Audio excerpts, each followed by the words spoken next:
사도신경으로 신앙고백 드립니다. 나는 전능하신 아버지 하나님 천재 창조주를 믿습니다. 나는 그의 유일하신 아들 우리 주 예수 그리스도를 믿습니다.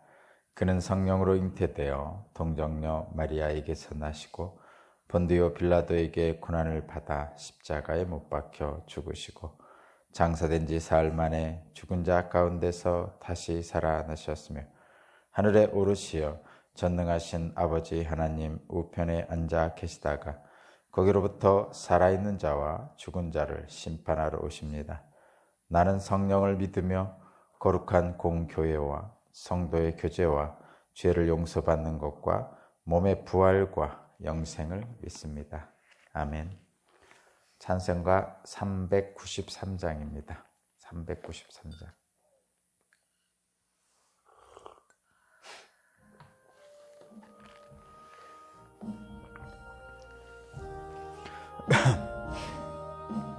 오 신실하신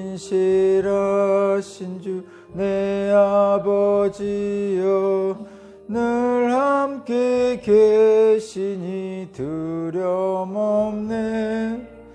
그 사랑 변찮고 날 지키시며 언제나 오늘이 한결같네.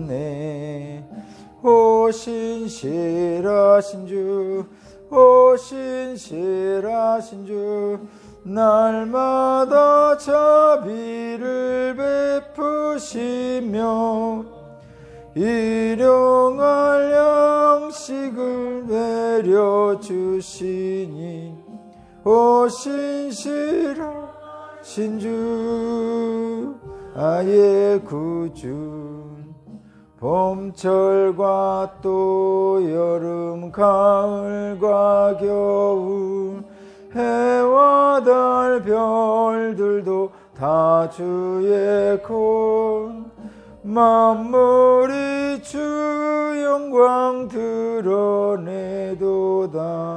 신실한 주 사랑 나타내네. 오 신실하신 주, 오 신실하신 주, 날마다 자비를 베푸시며 일용할 모든 것 내려주시니 오 신실하신 주, 내 죄를 사하여 아니하시고 주 친히 오셔서 인도하네. 오늘의 힘되고 내일의 소망 주만이 만복을 내리시네. 오 신실하신 주, 오 신실하신 주, 날마다 자비를 베푸시며 일용할 모든 것 내려주시니 오 신실하신 주, 나의 구주. 아멘.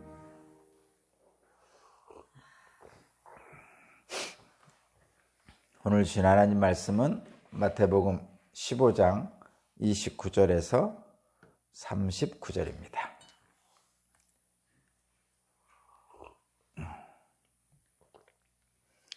마태복음 15장 29절에서 39절까지 말씀을 제가 봉독하겠습니다. 예수께서 거기에서 떠나서 갈릴리 바닷가에 가셨다. 그리고 산에 올라가서 거기에 앉으셨다.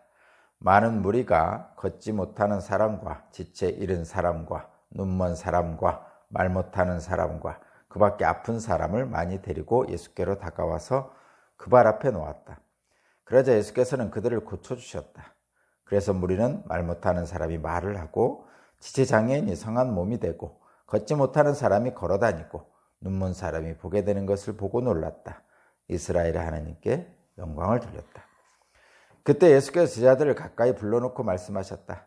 저 무리가 나와 함께 있은 지가 벌써 사흘이나 되었는데 먹을 것이 없으니 가엾다. 그들을 굶주린 채로 돌려보내고 싶지 않다. 가다가 길에서 쓰러질지도 모른다. 제자들이 예수께 말하였다. 여기는 빈들인데 이 많은 무리를 배불리 먹을 만한 빵을 무슨 수로 구하겠습니까? 예수께서 그들에게 물으셨다. 너희에게 빵이 몇 개나 있느냐? 그들이 대답하였다. 7개가 있습니다. 그리고 작은 물고기 몇 마리 있습니다. 예수께서 무리에게 명하여 땅에 앉게 하시고 빵 7개와 물고기를 들어서 감사 기도를 드리신 다음에 떼어서 제자들에게 주시니 제자들이 무리에게 나누어 주었다. 사람들이 모두 배불리 먹었다. 그리고 나서 남은 부스러기를 주워 모으니 7광주리에 가득 찼다. 먹은 사람은 여자들과 아이들 외에도 남자만 4,000명이었다. 예수께서 무리를 헤쳐 보내신 뒤에 배에 올라 마가단 지역으로 가셨다. 아멘.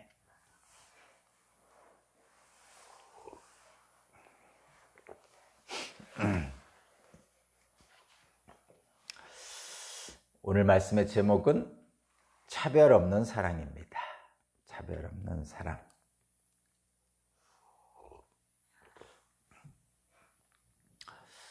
차별 없는 사랑. 우리 모두는 하나님의 자녀입니다. 같은 얘기입니다. 같은 얘기. 오늘 말씀은 여러분들이 다 아시는 말씀이죠. 29절부터 31절 말씀도 앞에 있었던 말씀이고 32절과 39절도 앞에 있었던 말씀입니다.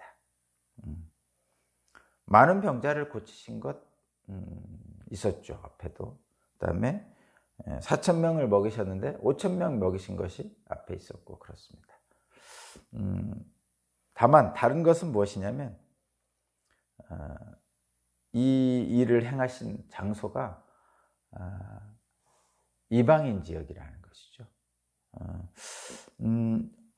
어제 그 가나안 여자의 믿음, 여기 보면 두로와 시돈 지방이라고 21절에 말씀하고 계시죠.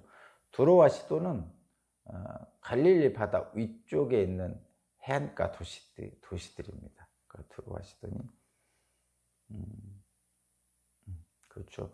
그래서 이스라엘 땅, 이스라엘 백성이 사는 가나안 땅, 그 팔레스타인 지역이라고 그러는데 그 지역을 이렇게 보면 저쪽 밑에 지역부터 시작하는 거예요. 그러니까 제주도부터 한라산까지 아니구나. 제주도부터 백두산까지, 한라산부터 백두산까지를 이제 제가 이스라엘 지역을 이렇게 따져오면 일단은 우리는 그 서해 쪽이 있죠. 서해.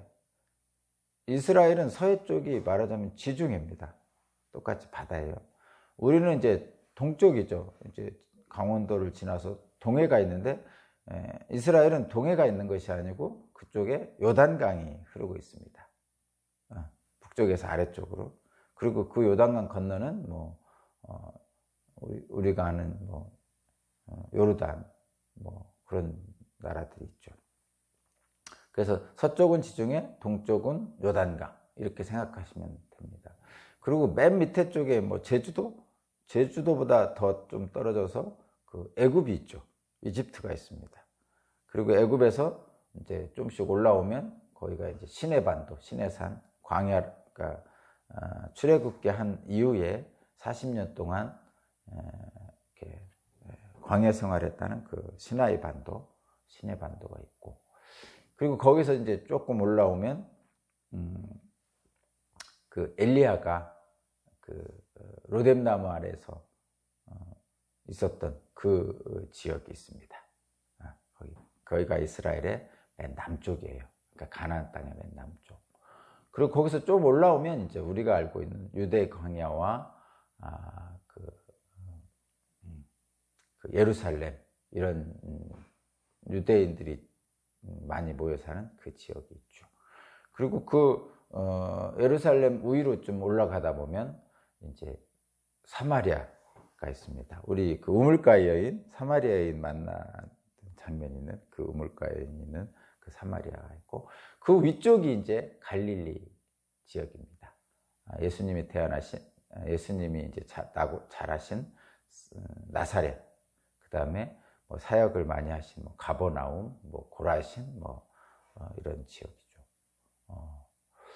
그리고 그 위쪽으로 좀 올라가면 바로 이제 갈릴리 북쪽 위에 이제 해안가로 쭉 가보면 두로와 시돈이 있습니다. 근데 이제 당연히 엘리야가 있던 그 밑에 쪽 거기서부터 예루살렘까지는 유대인, 그러니까 12지파 중에 유다 지파가 차지했던 지역입니다. 유다 지파하고 에브라임 지파가 차지했던 지역이죠. 그리고 그 위가 이제 사마리아 지역인데, 사마리아 지역은 12지파 중에 이제 북이스라엘에 해당되는 사람들이 있던 지역이었어요. 그러니까 12지파 중에 10지파 정도 사람들이 살던 곳이었는데, 거기가 이제 북이스라엘이 이제 멸망하면서, 아시리아에서 멸망하면서 지파적인 어떤 특징이 사라졌어요. 그 당시에 이제 다 이제 포로로 끌려가고 죽고, 또 이방인들이 들어와 살고 그러면서 유대인 그 12지파의 다른 지파들의 어떤 특징이 사라져서 그들을 사마리아인이라고 이렇게 부르기 시작했습니다. 그래서 사마리아 지역이라고 이렇게 하고, 그래서 근데 이제 그 바로 윗지역, 사마리아의 바로 윗지역인 갈릴리 지역 중에 이제 나사렛을 비롯한 가버나움 이쪽 지역은 유대인이 살던 지역이었습니다. 그래서 예수님께서 그 예루살렘에서 갈릴리에 있는 유대인들을 만나러 갈 때 사마리아를 거쳐서 이렇게 가셨죠. 그래서 사마리아를 거쳐서 가다가 우물가 여인인 사마리아 여인을 만나게 되는 거죠. 근데 이 남유다하고 북이스라엘은 사이가 안 좋았잖아요. 그래서 끝까지 안 좋았습니다. 지금은 좀 다르긴 한가 모르겠는데 어쨌든 많이 안 좋았어요. 그래서 남유다에서 북쪽에 있는 그 갈릴리 지역, 그 나사렛 지역으로 가려면 그 중간에 있는 사마리아 지역을 거치지 않고 왼쪽을 통해서, 지중해 쪽을 통해서 가든지 오른쪽에 요단강 쪽으로 해서 가든지 이렇게 했습니다. 그래서 예수님께서 그 사마리아 지역을 통과하신 것은 아주 이례적인 일이었습니다. 이례적인 일이었죠.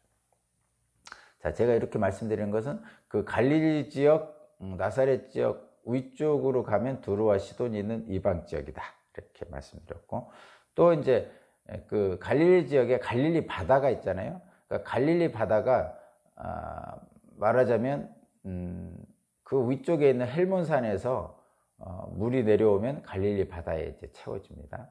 그리고 갈릴리 그 호수에 채워지고 나면 거기에서부터 물줄기가 요단강으로 쭉 흘러내려서 밑에 있는 사해까지 가게 됩니다. 그러니까 헬몬산에서 내려온 물이 갈릴리 바다, 갈릴리 호수에 있고, 그 갈릴리 호수에 있는 물이 물줄기가 쭉 내려가는 그 요단강을 거쳐서 맨 밑에 우리가 아는 사해가 있게 되죠. 그 사해에서는 물이 다른 데로 안 내려가고요, 그냥 말라버리는 그런 지역입니다.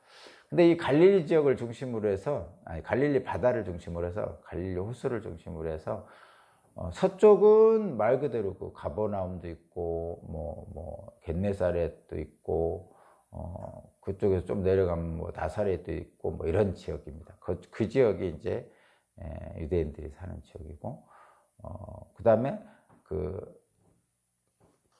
거기서 북쪽이 바로 지금 말하는 그 지역이죠.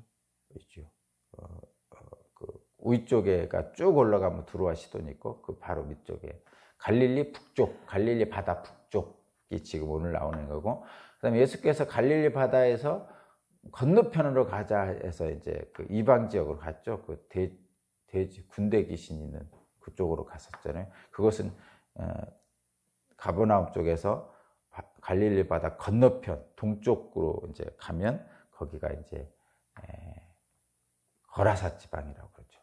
그쪽은 이방인들이 사는 지역이었습니다.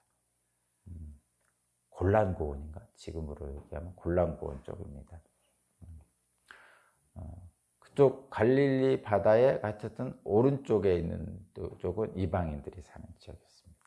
제가 이런 말씀 드린 것은, 오늘 본문이 이루어지는 지역이 지금 예수님께서 두로와 시돈이라는 그 이방 지역에서 이제 사역을 하시고, 가나안 여인의 믿음을 보시고 사역을 하셨죠.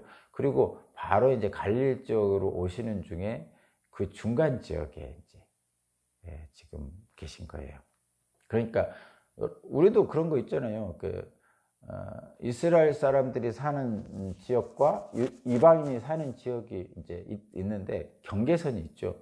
우리나라는 사방이 이제 삼면이 바다고 위쪽으로 막혀 있기 때문에 이게 국경이 뭐 정확하게 확실하게 되어 있잖아요. 근데 보통 땅길이 연결되어 있는 데는 국경이 확실하지 않죠. 그죠?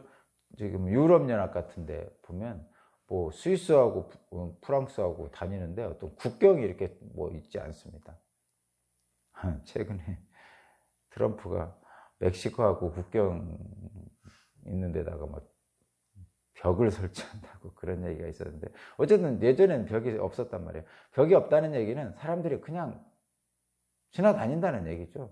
그리고 그 동네에 사는 사람들은 그게 벽이 있는지 없는지 모르고 그냥 삽니다. 여기 넘어가면 미국 땅인지 안 넘어가면 멕시코 땅인지 모르고 그냥 사는 거죠.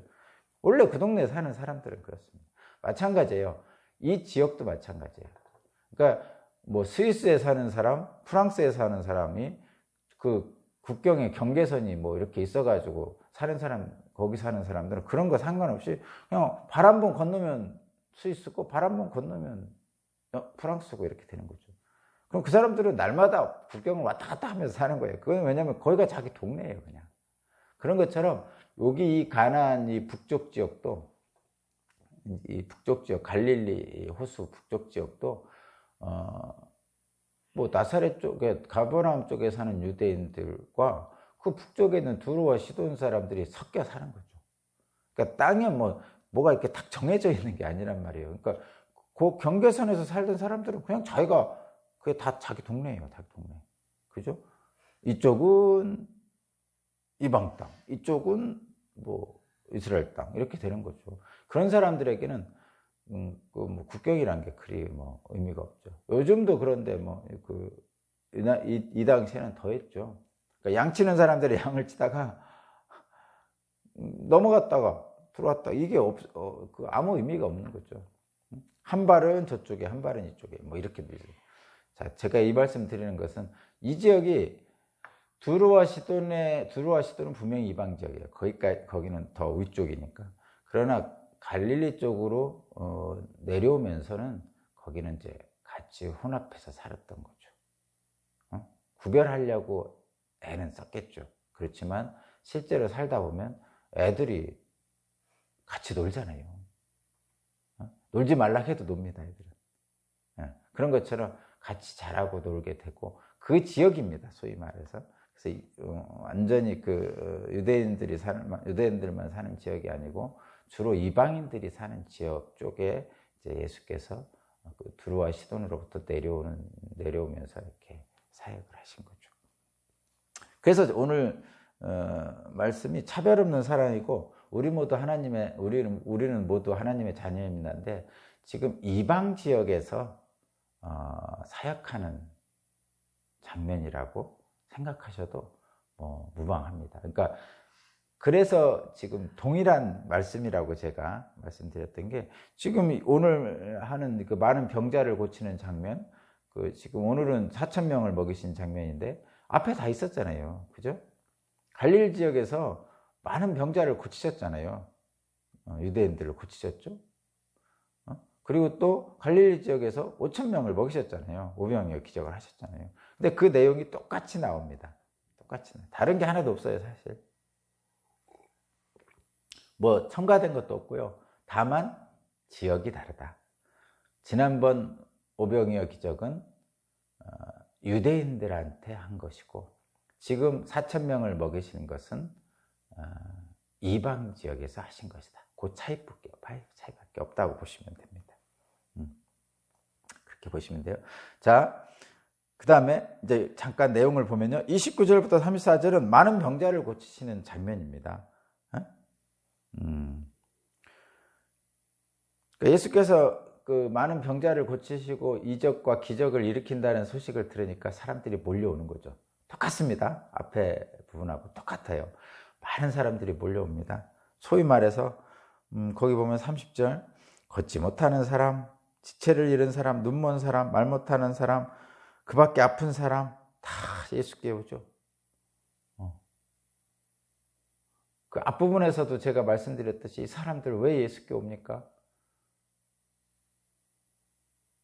이 사람들은 잘 살고 싶은데, 모든 사람이 다 그렇잖아요. 잘 살고 싶잖아요. 그냥 사람답게 살고 싶고 잘 살고 싶고 먹고 마시고 정말 결혼해서 자녀 키우고 이렇게 잘 살고 싶어요.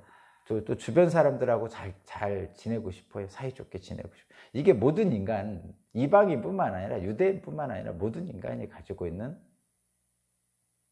소망이죠. 열심히 일해서 자식들 굶기지 않고 또 그런 자녀들 낳아가지고 자녀들이 막 들에서 뛰어놀고 그러면 보는 것만으로도 즐겁잖아요. 기쁘고. 그렇죠? 근데 지금 여기 나열되어 있는 이런 사람들, 걷지 못하는 사람, 눈먼 사람, 다리 저는 사람, 또 뭐 속병이 있는 사람, 이런 사람들은 그런 꿈꾸는, 모든 인간이 꿈꾸는 그런 삶을 살지 못하죠.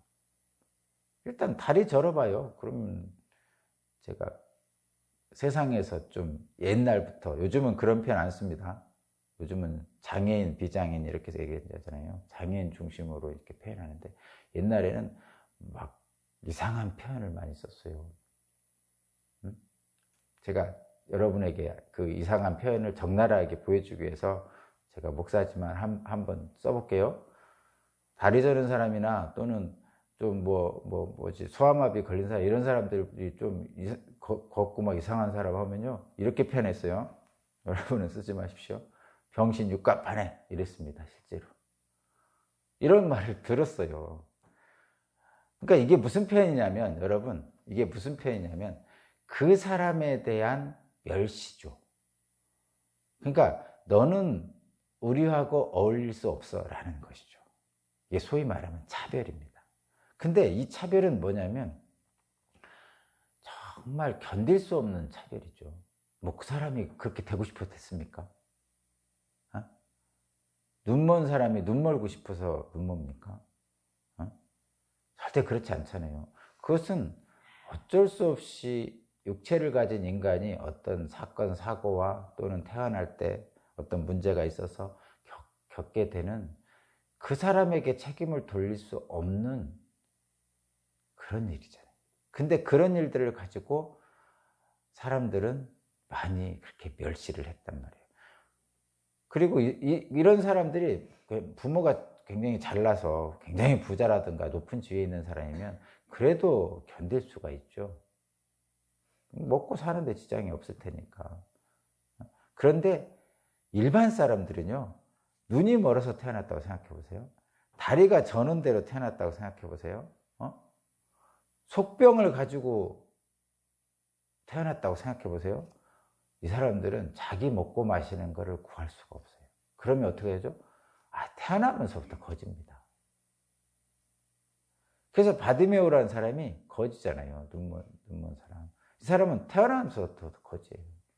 그러니까 부모가 재산이 많다든가 지위가 높다든가 하면 그래도 뭐 그냥 먹고 살 수 있는데, 그렇지 않은 사람들은요, 그냥 태어날 때부터 거지입니다. 그리고 사람들의 멸시 속에서 삽니다. 그러니까 이 사람들은 해결할 수 없는 문제를 가지고 있는 거예요. 스스로 해결할 수 없는 문제.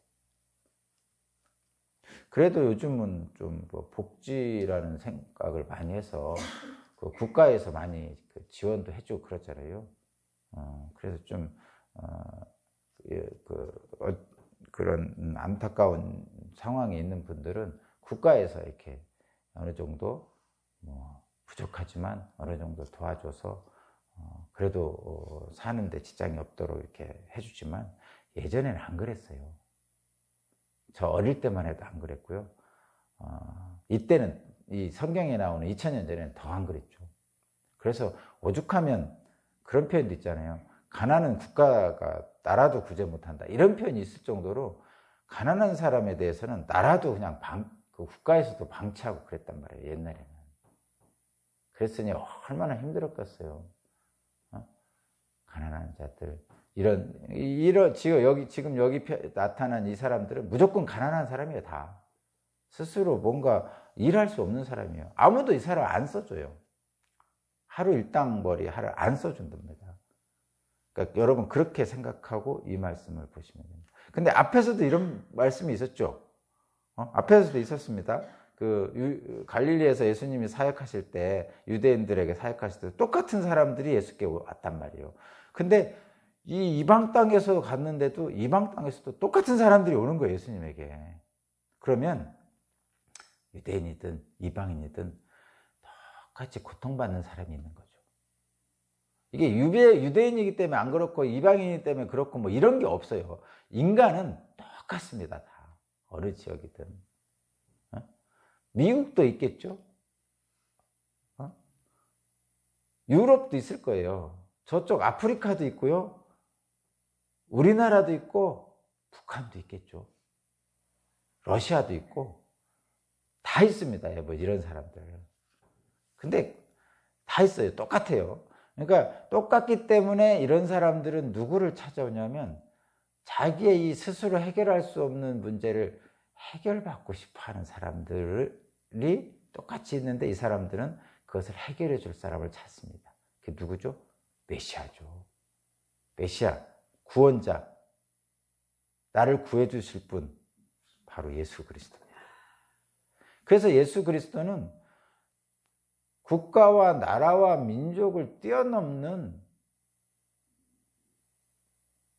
그런 관계없이 국경을 뛰어넘는, 인종을 뛰어넘는, 남자와 여자를 뛰어넘는 그런 차별 없는 사랑을 베푸시는 분이에요. 분명히 여기서 우리가 그거를 볼 수가 있죠. 그래서 예수님이 이 땅에 오신 것은 유대인만을 구원하기 위한 것이 아니다라는 것을 분명히 여기서 보여요. 저와 여러분도 이방인이죠. 유대인들이 볼 때는. 저와 여러분도 구원하시기 위해서 오신 분이죠. 그러니까 예수님은 어떤 사람들에 따라서 어떤 사람의 어떤 지위, 조건, 남녀, 가난하고 부자, 뭐 나이, 뭐 한국인, 미국인, 뭐 아프리카 사람, 뭐 이런 것 때문에 차별하지 않으십니다. 그것이 오늘 본문의 분명한 메시지예요. 하나님의 뜻이고. 자, 거기 보면 똑같은 일이 또 벌어지는데 뭐가 있게 되냐면요. 그 31절입니다. 예수께서 그들을 고치셨는데 어떻게 됐냐면 31절. 그래서 무리는 말 못하는 사람이 말을 하고 지체장애인 성한 몸이 되고 걷지 못하는 데서 걸어다니고 눈먼 사람이 보게 됩니다. 그래서 사람들은 놀랐고 그 놀라움에 하늘의 하나님께 감사하죠. 그죠? 영광을 돌리잖아요. 근데 이런 일들이 일어날 때 예수께서는 뭐라고 하셨냐면 바로 이런 일들이 일어나는 이 자리가 하나님 나라다, 천국이다, 이렇게 말씀하셨어요. 앞부분에서. 유대인에게 이런 일을 행하실 때. 그러니까 세례 요한의 제자들이 와서 당신이 메시아십니까? 당신이 하나님의 아들입니까? 아니면 우리가 다른 누구를 또 기다려야 됩니까? 이렇게 물어봤을 때 예수께서 이렇게 대답하셨죠. 봐라, 네가 병자들이 낫지 않느냐? 다리 저는 사람들이 걷지 않느냐? 눈먼 자가 눈을 뜨지 않았느냐? 바로 이런 현실이 바로 구약에서 예언자들이 예언했던 그 현실 아니냐? 이것이 바로 하나님 나라가 이 땅에 이루어지는 것이다. 그렇게 말씀하십시오. 세례 요한의 제자들에게 가서 전해라 그랬습니다. 내가 바로 메시아다, 그렇게 말씀하시는 거죠. 이 이방 땅에서도 동일한 일들이 지금 벌어지고 있는 거예요, 여러분. 그러면 예수께서는 하나님 나라를 이방인들에게도 보여주시고 만들어 가시는 것이죠. 32절부터 4,000명을 먹이신 장면도 마찬가지입니다, 여러분. 5,000명을 먹이신 오병이어 기적과 동일합니다. 뭐가 다릅니까? 4,000명이라는 거 외에는 다릅니다. 한 군데는 5,000명, 한 군데는 4,000명이라는 거 외에 다른 게 없습니다, 여러분. 그렇죠? 4,000명 했으니까 5,000명은 12광주에 여기는 7광주리. 근데 이런 5,000명, 4,000명의 숫자 전혀 상관없습니다. 이 숫자 아무 문제 없어요. 12광주리, 7광주리, 이거 차이, 이런 거 차이, 이거 가지고 얘기하면 안 됩니다. 그것을 말씀하고자 하는 게 아니에요. 어떻게 보면 예수님이 유대인이기 때문에 이방 지역에서는 사람들이 덜 왔겠죠. 아무래도. 그래도 남자만 4,000명이, 그러니까 유대인인데 그 위쪽에 있는 헬라인들이 유대인이 예수님을 보고 4,000명이 모였다는 것 자체도 엄청난 거죠. 응? 엄청난 겁니다. 그거를 여러분 꼭 기억하셔야 돼요. 여기에서 뭐 5,000명과 4,000명의 차이, 뭐 12광주리와 7광주리의 차이, 뭐 이런 거 가지고 따지면 또다시 예수님의 뜻과 어긋나는 걸 또 찾게 됩니다. 차별하려고 그러는 거예요, 자꾸. 유대인에게는 5,000명 했는데 이방인에게는 4,000명 했다. 12광주리 남겼는데 여기는 7광주리 남겼다. 이렇게 좀 그 숫자로 자꾸 보면 또다시 예수님이 원하시지 않는 차별하는 대로 가게 됩니다. 자, 여러분 명심하시고. 자, 마무리하겠습니다. 결론입니다. 오늘 말씀의 제목은 차별 없는 사랑이에요. 우리 모두 하나님의 자녀입니다. 이방인에게도 은혜를 베푸시는 예수님을 우리는 볼 수가 있어요. 근원적인 것은 차별입니다. 지금 차별 없어요. 그러니까 예수님 성경에 나올 때 악인과 선인을 구별하지 않으시고 골고루 빗줄기를 내리시는 하나님이에요.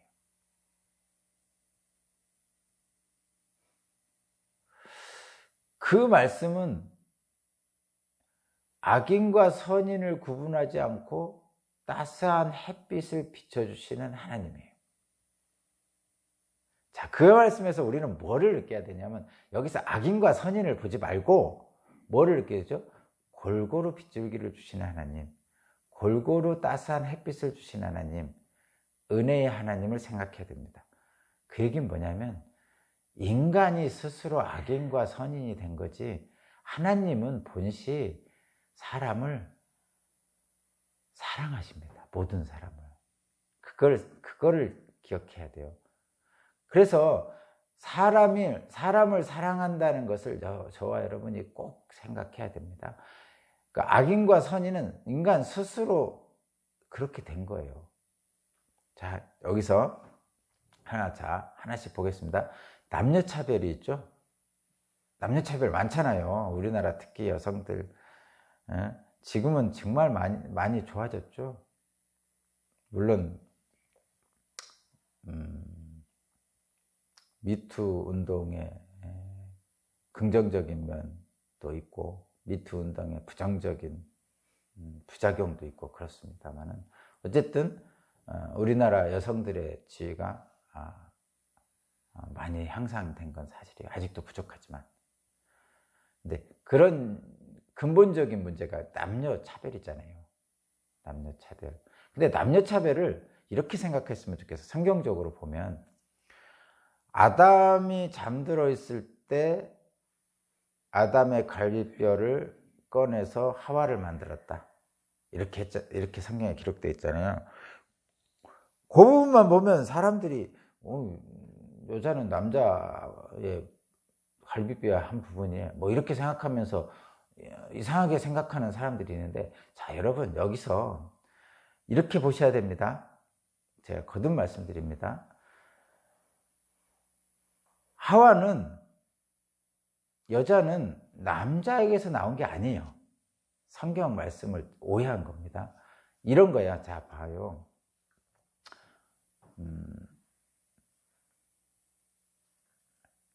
여자가 없으면 남자가 없죠. 잘 생각해 보세요. 왼손이 있어야 오른손이 있는 거예요. 이것도 잘 안 되네. 왼쪽이 있어야 오른쪽이 있는 거예요. 잘 보세요. 왼쪽이 있어야 오른쪽이 있어요. 이게 무슨 얘기냐면요. 왼쪽이 없는데 오른쪽만 있을 수가 없어요. 왜 그렇죠? 왼쪽이라는 게 있을 때 비로소 오른쪽이 있는 거예요. 위라는 것이 있을 때 아래가 있는 거예요. 위가 없으면 아래라는 개념이 없어요. 다시 그러면 남자가 있어야 여자가 있는 거고요. 여자가 있어야 남자가 있는 거예요. 다시 그렇게 이걸 이해시키기 위해서 그 위로 올라갈게요. 아담과 하와가 만들어지기 전에 뭘 먼저 만들었죠? 사람을 만들었다니까요. 사람이라고 할 때는 남자 여자가 없었어요. 하나님이 아담이라는 사람을 창조하실 때는 남자 여자가 없었어요. 그죠? 나중에 여자가 창조되면서 남자라고 이름을 붙인 거예요. 근데 우리는 잘못 생각하는 사람들이 하나님이 남자를 먼저 창조하셨어 이렇게 생각하는데 이건 착각이에요. 잘못 생각한 거예요. 하나님은 남자를 창조한 게 아니고 사람을 창조한 거예요. 하나님은 사람을 창조하신 겁니다. 아담이라는 뜻이 사람이라는 뜻입니다. 아담이 남자라는 뜻이 아니에요. 하나님은 사람을 창조하셨어요. 그리고 나서 하나님이 여자를 만드니까 옆에 있는 사람이 남자가 된 거예요.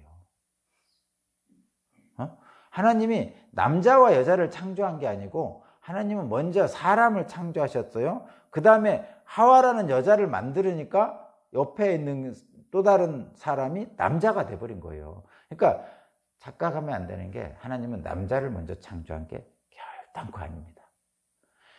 남자를 먼저 창조하고 남자 여자 이렇게 구별이 되니까 그 다음부터 그 차별을 하기 시작하는데 사실은 둘 다 사람입니다. 사람은 같은 거예요. 그렇기 때문에 둘은 차별할 수 없는 거죠. 이게 남녀 차별이 잘못됐다는 근거입니다. 근데 이들은 왜 나중에 차별하게 되냐? 지금 같은 남녀 차별하게 되냐? 남자가 좀 육체가 힘이 세요. 여자가 좀 약하고. 그 남자는 나가서 밭을 일고 일을 해서 먹을 걸 구해오고 여자는 상대적으로 힘이 약하니까 집에서 일을 했던 거죠. 물론 자녀도 키워야 되니까. 근데 요즘 시대는 달라졌죠. 밖에서 일하는 게 육체적 노동만이 아니에요. 머리를 쓰죠. 그러니까 남자 여자가 이제 동등해진 거예요. 돈 벌어 오는 것도 동등하죠. 여자들이 더 많이 버는 경우도 많죠. 우리 집도 저희 아내가 돈을 더 많이 벌어요.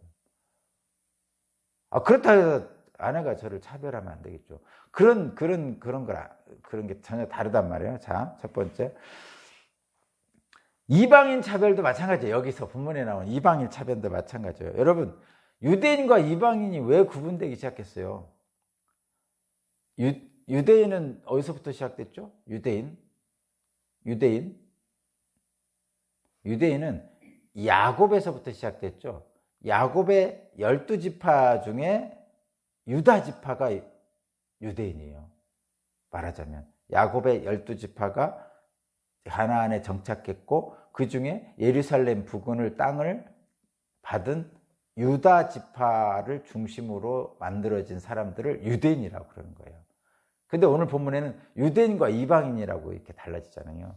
그러면 유대인은 언제부터 생각하면 야곱의 12지파에서부터 생긴 거예요. 그죠? 그러면 우리가 믿는 믿음의 조상은 누구예요? 아브라함이잖아요. 아브라함은 유대인과 이방인의 구분이 없어요. 아브라함은 그러니까 야곱의 아버지가 이삭이고 이삭의 아버지가 아브라함이잖아요. 그러니까 우리의 믿음의 시작은 아브라함이잖아요. 믿음의 조상이니까 아브라함을 본받아서 믿음을 가져가야 되잖아요. 우리는 야곱을 본받는 게 아니에요. 야곱을 따라 신앙생활한 게 아니고 아브라함을 따라 신앙생활합니다. 그래서 아브라함은 유대인과 이방인의 차별이 없었어요. 이 당시에 아브라함은. 그래서 아브라함을 믿음의 조상이라고 하면서 또 뭐라고 하죠? 한마디가 또 있어요. 믿음의 조상 아브라함, 또 하나는 열국의 아버지라는 표현이죠. 사라는 모든 산자의 어머니, 이렇게 돼 있잖아요. 열국의 아버지라는 것은 유대인과 이방인을 구분하지 않는 모든 나라라는 뜻입니다. 자, 저와 여러분의 믿음의 근거는 그래서 유대인과 이방인은 차별하지 않습니다. 예수님도 마찬가지고 하나님도 마찬가지죠. 그 다음에 인종차별, 이거 말도 안 되는 얘기죠. 여러분들 똑같죠? 인종은 아까도 남녀차별과 동일합니다. 하나님은 사람을 창조하셨지, 뭐, 한국 사람, 미국 사람, 응?